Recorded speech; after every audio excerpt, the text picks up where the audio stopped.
பயணிகளின் கவனத்திற்கு. சென்னை பெரம்பூர் ICF ஆலையில் முதல் வந்தே மெட்ரோ ரயில் தயாரிப்பு பணி கடந்த மாதம் முடிந்தது.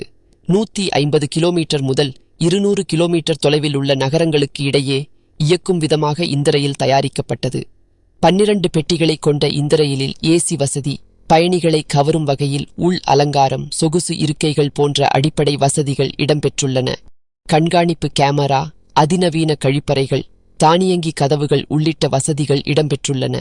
ஒவ்வொரு பெட்டியிலும் 104 பேர் அமர்ந்து செல்லலாம், 200 பேர் நிற்க முடியும். அதிக பயணிகளை ஏற்றிச் செல்லும் வகையில் உள் வடிவமைப்பு செய்யப்பட்டுள்ளது.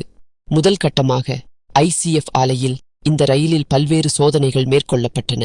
இதைத் தொடர்ந்து சென்னை காட்பாடி இடையே இந்த ரயிலை இயக்கி சனிக்கிழமை சோதனை ஓட்டம் நடைபெறும் என்று அறிவிக்கப்பட்டிருந்தது. இந்நிலையில் இந்த ரயிலின் சோதனை ஓட்டம் சென்னை ராணிப்பேட்டை மாவட்டம் வாலாஜா ரோடு இடையே சனிக்கிழமை காலை தொடங்கியது.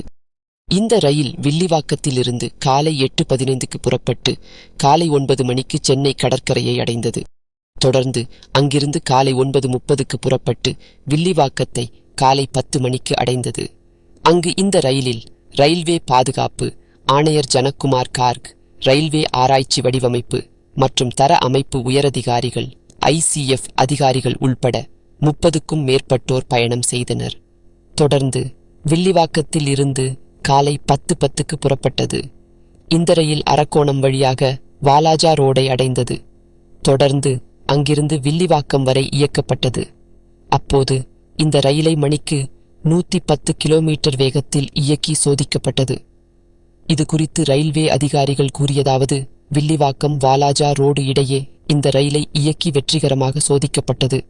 இந்த ரயிலை மணிக்கு 110 கிலோமீட்டர் வேகத்தில் இயக்கி சோதிக்கப்பட்டது. வந்தே மெட்ரோ ரயிலின் வேகம், சிக்னல் தொழில்நுட்பம், ரயில் நிலையங்களில் நடை மேடைகளில் சரியாக நிற்கிறதா உள்ளிட்டவை குறித்து ஆய்வு மேற்கொள்ளப்பட்டது.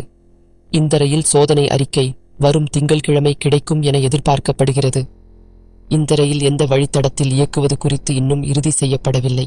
இவ்வாறு அவர்கள் கூறினர்.